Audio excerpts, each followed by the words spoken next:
Hey guys. All right, so this is just for those of you who had a little trouble with the free response question from 2019, or just wanted the extra practice, or whatever. So here goes. Here's the payoff matrix. They gave that to you. The first thing they wanted was, and first off, don't get confused because they say this guy's options are to advertise or not advertise. This guy's options are to enter and to stay out. The market. I think some of you got confused right off the bat because normally, and that's why this was a tricky question for this year. It's the same options for both of them. Advertise don't, advertise don't. High price, low price, high price, low price. In this case, they have different options, but they can, as we see here in 2019, they can throw that at you. Am I recording? Yes. They can throw that at you. Okay, so the first question was about the. Jeez, Pat. The combined payout. Okay, so the combined payout, or the best combined payout for the industry, if these are the only two firms, is the highest combined total per quadrant. So here it's 48, here it's 165, here it's 100, here it's 175. So even though that sucks to be D in that situation, that's still the highest combined total. All right, so you have to think independently, interdependently, whatever. The question is asking what's best for the combined market. Yes, it stinks to be D in that case, but it's still the best quadrant for the entire duopoly in this case. Okay. Now it says conditionally in response to part A, does Pat or D have an incentive to cheat? So I think what that means is even if you pick the wrong, incorrect quadrant there, as long as you answered based off of that, you might still get the points. It didn't make that exactly clear in the scoring notes, but let's just hope and assume you got it right. You picked this as the right quadrant. Does either D or Pat have an incentive to cheat? Okay, so if we're assuming that D is staying out, okay, now I'm thinking about Pat. Pat pulls them apart. Pat thinks I'm on the side, so I think top to bottom. Do I have an incentive to change? No. 175, better than 100. I want to stay there. You got to say that. Either 175 is greater than 100, or they'd be losing 75, or whatever. Now I think about things from D's perspective. D is on top. He pulls them up and down, and he thinks side to side. If he's assuming that Pat is going to advertise, does he want 0 or -2? He wants 0, even though they both kind of stink. He's better off with 0 than -2. He's got no incentive to change. So that, first of all, that answers that question with a simple no. And second of all, keep in the back of your head, that means we got ourselves a Nash equilibrium. There could be more than one Nash equilibria, and I kind of hinted at that in the last video, thinking about this question, but some of us didn't pick up on that. All right, so we know we got at least one Nash equilibria there. Then it says identify the Nash equilibrium or equilibria in this game. So we know we already got one, but they're also kind of hinting at you. I don't think they would say or equilibria if there wasn't a second one. So work yourself around and use my method, right? So we're here in this situation, assuming that D is definitely going to stay out. Could Pat make himself any better? Pat's on the side, so he thinks top to bottom. Could he make himself any better? Yes, he could. Can't be my Nash equilibrium. I'm skipping over this quadrant because I know it's the right answer. So come up here. Assuming that D is going to enter the market, right?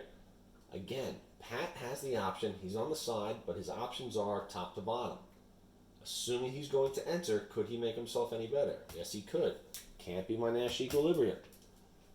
Maybe it's only the one. It's not. Assuming that D is going to enter the market, right?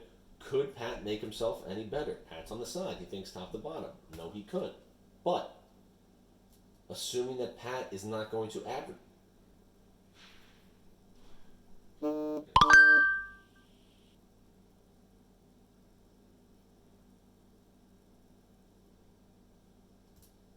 Yeah, no, I'm right. That's all right. So we know that he can't make himself any better. Assuming that Pat's not going to advertise, could D make himself any better? No, he couldn't. So that means we have a second Nash equilibrium. All right. So again, that's why I always say, and maybe I didn't make that clear on the first video, but work yourself around. Because if you think you got it, great. Yes, that was a Nash equilibrium. But as you're going around and checking, you're going, yep, I knew it was a Nash equilibrium. Yep, I knew it was a Nash equilibrium. Oh, wait, there's another Nash equilibrium. Right? So please be careful with that.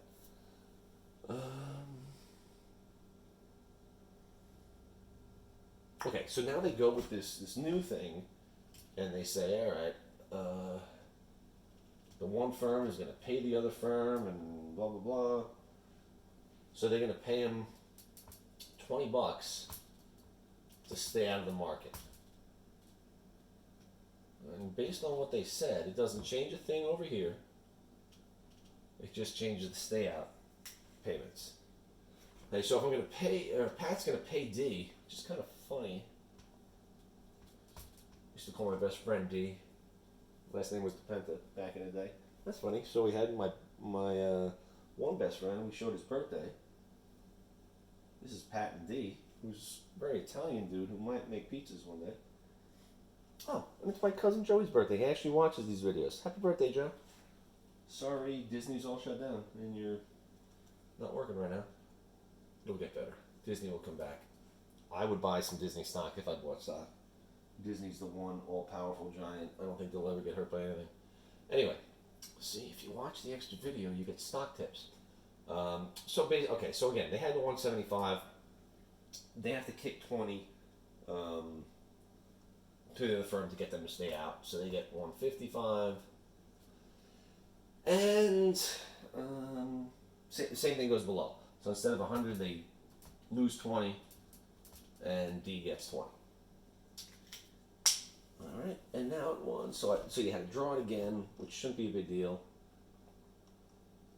We draw it, identified the next Nash equilibrium, the new Nash equilibrium. So again, I know where it is because I'm the man. But work yourself around, right? And it's just good practice. Okay, start here. Assuming D is definitely going to enter. Could Pat make himself any better off? Yes, he could. He's on the side. He thinks top to bottom. Can't be my Nash equilibrium. As soon as that's done, you're done. Come over here. Assuming D is going to stay out. Could Pat make himself any better? No, he couldn't. Assuming that Pat is going to advertise, right? Could D make himself any better? He's on top. He thinks I decide. No, he couldn't. So that seems like my Nash equilibrium, and I don't think, did they ask? Now see, notice how dumb they are. They didn't ask for equilibrium or equilibria. So they're basically telling you there's only one. So that should be it. Pat should advertise, and they should stay out. Let's check just in case. Here, D is definitely going to stay out. Okay. Could Pat make himself any better? He's on the side. He thinks top to bottom. He couldn't. Automatically, that quadrant is out. And now we come down here. Let's go with D. We're assuming that D is going to enter. Could Pat make himself better? Yes. I mean, no. Sorry. But now we have to check the other way. Could D make himself better, assuming that Pat is going to advertise? Yes, he could. So he's out. Or that quadrant's out. So we only have one Nash equilibrium there. And that's it for that one. Okay? So that's that. But then we also had a couple people mess up. Oh, I didn't start my watch again. Sorry. I hope this is not that long. We had 9 minutes. Oh, it's not. Also had some people on the what if I change the payout matrix or the payoffs for the game theory quiz, which I thought went pretty well. Most of you played cooperatively, and everyone who didn't play cooperatively got what they wanted. So this is usually a pretty fun unit. There's one activity that really wish we were all there for that we could have done, but who knows? Maybe we'll get back and be able to do it before the end of the year. That would be awesome. This is student B. Oh, the payouts.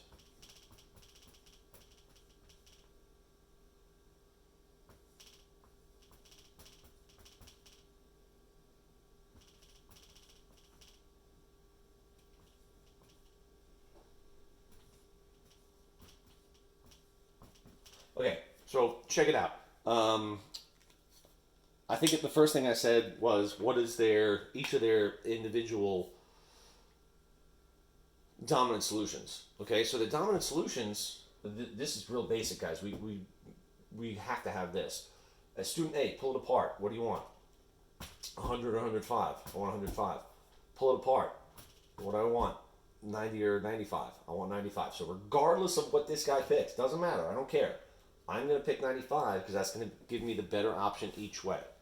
I'm on the side, pull them apart, and I think top to bottom. If I'm student B, I pull them apart, and I think side to side. Do I want 100 or 105? I want 105. Do I want 90 or do I want 95? I want 95. So they both have the dominant strategy of choosing 95. It's a dominant strategy for A and for B. Okay? Which means they're going to pick that every time regardless. They're always going to pick it. Which means this is your Nash equilibrium. They're always going to pick 95. They're always going to pick 95. You're always going to end up here. Check it if you want. Right? Again, I'm gonna work. Actually, let's start here. We'll work ourselves around because I know that's right. Assuming that student B is going to go with 95, right? Could student A make themselves better off? Yes, they could. Bam, right there. Can't be your Nash equilibrium. Come over here. Assuming student B is going to go with 100. Student A is on the side. He goes top to bottom. Could he make himself better off? Yeah, he could. He'd go from 100 to 105. Can't be my Nash equilibrium. Come on down here. Assuming that student B is going with 100, right? Could student A make themselves better off? No, they couldn't. Okay, so this one's still in the game. Assuming that student A is going with the 95, could this guy make himself any better off? He's on top, so we think side to side. Yeah, he could. He could go from 95, 90 to a 95. So that's out. And we already know this is correct. Just check it just in case. Assuming student A goes 95, could this guy make himself better off? On top, goes side to side. No, he couldn't. Assuming student B goes 95, could this guy, student B, make himself better off? He's on the side. He goes top to bottom. No, I couldn't. So that's your Nash equilibrium. The only Nash equilibrium there. Cooperative solution, which I think I asked for, that's here. Your highest point total for the whole duo is 200.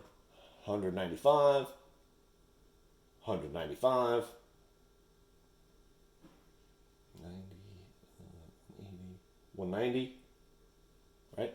So that's going to be your highest total, right? You have to think interdependently. I'm only worried about myself. I'm going to do what's best for me. What's best for me. Both of these guys would end up here, right? That would only be if you could collude. You had some kind of binding agreement. All right, so I think that's it. Yeah, that's all. Once again, happy birthday to Cousin Joe. He's one of the only other people who watches these crazy things because Disney shut down. I guess he has nothing else to do, but he's a good guy. All you people are mostly good people. I'm just kidding. You're all good people. But take care. Let me know what you're having trouble with. I'd like to move on to chapter 16. I'm going to grade the rest of your response questions from 2019 now. Watch a couple more research videos. and maybe get outside and play a little cross later. All right. Take care, everybody. See you soon.